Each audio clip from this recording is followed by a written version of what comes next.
Good evening and welcome to the Coach Gary Goff Show here on WTTF, Cool FM 93.3 and WTTF.com, part of the BAS Sports Radio Network. Our show tonight is brought to you by Tiffin Ace Hardware, the Animal Hospital of Tiffin, CF Professionals Incorporated, Gary Gruse's office, the Ohio Mutual Insurance Group, Jim Kennedy's office, State Farm, Ed Lape's office, and Steyer Seeds. Join me now as head coach of the Tiffin University Football Dragons, Gary Goff. Coach, how are you today, sir? Doing good, Russ. How are you? I'm not doing too bad. Homecoming week, it's always an exciting time around the college campus, and this week is what we got with Northwood coming to town. Oh, definitely. There's a lot of excitement going around campus, a lot of alumni coming back, so it's going to be an exciting week, and we're excited about this upcoming game. Well, we're going to have a guest join us today as assistant coach first year with us. His name's Scott Preston. Tell us a little bit about the coach we're going to get a chance to talk to. Coach Preston, I'm not trying to date him by no means, but he was a coach back when I was a player at Valdosta State. He's had a long coaching career, been in business for over 25 years, been at a lot of different universities. He was the national offense coordinator of the year when he was at Arkansas Tech. Yeah, I read that today. Running our offense. Scott's a great person, a great football coach as well. So, we had the opportunity to hire him and brought him in and really haven't looked back. He's taken over the offensive line and doing a great job with those young guys because, as you know, we got some guys that we got to throw in the fire right now. Young guys is the word there for sure. We're going to talk, first of all, about last week's game against Grand Valley State. Number 3 team in the country came to town. Then we're going to preview Northwood, our homecoming opponent, this coming Saturday, kickoff at 1:30. And then we'll talk to Coach Preston in our final segment, in our third segment. Then in the final segment, we'll talk a little bit about the homecoming festivities. Hall of Fame banquet happening this Friday night as well, which is always exciting too. Oh, sure. That's a great time. I mean, if you hadn't been to the Hall of Fame banquet, the dinner there, you need to come get a ticket and come to that because it's a good time, a nice event, and it's always great to kick off the weekend with that event. And that's at the Gilmore Student Center this Friday night. I believe you can get more information by going to www.tiffin.edu for all that information on that Hall of Fame banquet. All right, Grand Valley State, number 3 team in the country, probably about the best well-known Division II program in the country, came to town this past weekend, averaging mid-60s in the points per game on their offensive side. They got the win against us Dragons, 28-0, but you held them about 40 points below their average. And Coach, last week when we previewed that game, you mentioned their wide receivers. You said they got some NFL caliber wide receivers, and Mr. Charles Johnson surely did not let us down. He impressed a lot of folks up there this weekend. No, he's a great football player. Unfortunately, I think he's got a couple years left. I'll be glad when he's gone. But Grand Valley, they're not ranked 3rd in the nation for no reason. Mm-hmm. They do a great job up there recruiting and developing players. But, I felt that we had a really good game plan coming into this game. We wanted to keep their offense off the field as much as we could, because they're averaging 65 points a game this season. And we did a good job with that. We got 21 first downs compared to their 12. We had 77 snaps to their 51. Mm-hmm. But, we just didn't make some of the key plays that we needed to make. Mm-hmm. We trade punts to start the game. Their second drive, they throw Charles Johnson a post route against quarters coverage. That means we got 4 DBs backing up, not letting anything deeper than them. Yes. And Johnson eats him up. He runs right by him, and he's just a better athlete and a better player than us. And on that play, and so he made a big play there, and they scored early. And then I thought we did a good job coming back, and we put together a 14-play drive, but couldn't get in the end zone. Yeah. We kind of went back and forth like that all the way up until halftime. Going into half, we missed about a 37-yard field goal attempt that I thought, really if we'd have made that and we had a chance to go into the locker room 21-3, that you don't know what would happen in the second half. For sure. And, it's like our program, we're at the door. It's time for us to kick it in. Absolutely. We just didn't make the clutch plays right there in that first half to, keep it close. And 21-0 at halftime is a close game for us because we can score, anywhere on the field. Sure. But we came out in there in the third quarter and we get a kickoff return up. And I was really worried at that point that they would get a lot of momentum. And, credit to our young program. Our guys, stood up and fought them hard for the next 2 quarters. And really our defense, it was really a 0-0 ball game in the second half. Yeah. Our defense did a phenomenal job. And I just think on offense, we didn't make a few key plays.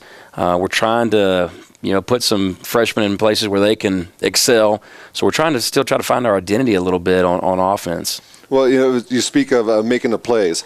their Grand Valley scoring drives we were talking about earlier, Coach, there seemed like there was one big play on each of them, whether it was a fourth down conversion or a long pass. And a lot of times it was Charles Johnson. And that's I guess, like you said, it's a step the Dragons have to make, making those big plays, continuing the drives, and getting the ball in the end zone. And you think your kids learned a lot from seeing an athlete like that and a team like that do that this weekend? No question. No question. I mean, we're not in the business for moral victories by no mean, and we're not happy about the game because obviously we wanted to win it. Sure. And I think our kids know now that, wow, if we'd have made those 4 or 5 key plays right there, we would have been in this game, and they would have been in a dogfight come late in the fourth quarter.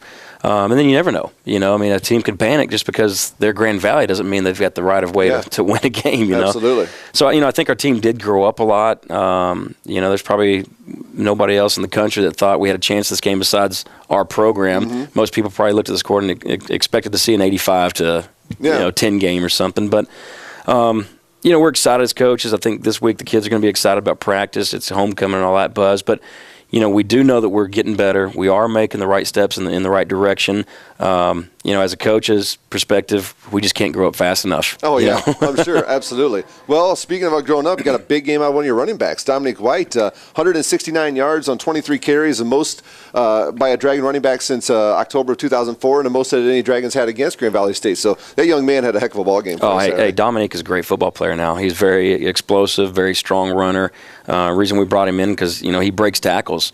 He's a transfer from Eastern Michigan. This young man's used to playing against Michigan, against Penn State, So, we knew what we had right there, and we knew going into this game we had to establish the run to keep Grand Valley's offense off the field. Yeah. And I think the coach staff did a great job of scheming up some runs that we can get the ball into Dominic's hands, and then he had a great game. I mean, he had over 80 yards and broken tackles. So we got to keep feeding him the football. It takes a little pressure off that young offensive line and off of the quarterback, Capello. Well, speaking of the quarterback, James Capello, didn't get to that 200-yard mark. I believe he had 8 consecutive games getting the 200-yard mark. Didn't get there. Completion percentage was a little bit better than last week. What do you think about how James played on Saturday? Well, I think he played good. We schemed some things together to where, it'd help him move around in the pocket a little bit, to make him feel a little bit more comfortable. If you look back to that Michigan Tech game where we gave up 7 sacks, he was a little, I guess he had his feathers ruffled, I guess you can say, there in that game, because here we got 2 guys that were hurt, that were starters, and now we threw in 2 freshmen. Well, he was, in shock a little bit. So I think he was calmed down this week because we did some little, get him out of the pocket, move him around a little bit, and it calmed him down. And, he played a good football game. He did exactly what we asked. We just knew going into this game we were going to run the football more than we were going to throw it. So, he did exactly what we asked. I'm proud of him. And it seemed like you moved him around a little bit more than what you had in the first few games this year, rolling him outside the pocket. Was that part of the game plan because of the young offensive line? Yeah, definitely. Let the offensive lineman settle down a little bit, give him some easy protections. And, hey, James is an athlete. He's out of the pocket. He's dangerous. He can make some great throws. And I think you saw that there in the fourth quarter. He got out of the pocket and threw one in the back of the end zone. Unbelievable throw. Yeah. And we should have came down with that catch. But, he might be more accurate outside the pocket than he is in. Yeah. Well, I mean, there's a lot of quarterbacks who are that athlete at the quarterback position, that just part of being a football player, just moving around and getting the flow of the game a little bit, maybe just is just part of his interior makeup a little bit. Right. I mean, is that what it is with him? Yeah, definitely. I mean, he's always been a fast guy. He's always, I'm sure if you go back and find his high school tape, he's made plays with his feet and gotten out of the pocket. He's kind of used to that. That's not really what we want in the air raid offense per se. Yes. But you know what? You got to be able to adjust to the type of athletes you've got and the hand you're dealt, and that's kind of what we're doing with him right now. How about the injury bug this week? It's been biting you hard over the start of the season. How are we coming out after this game? It's so-so. Yeah. It's so-so. Yeah. We're banged up at a few spots, but there was no season-ending injury, so that was good news. Yeah.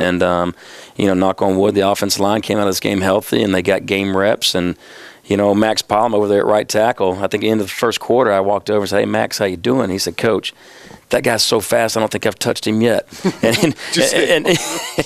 And Max was pretty much right when Coach Preston graded it out. Yeah, Coach Preston graded it out and said, "Yeah, Coach, I don't know if he touched him on the first 8 plays."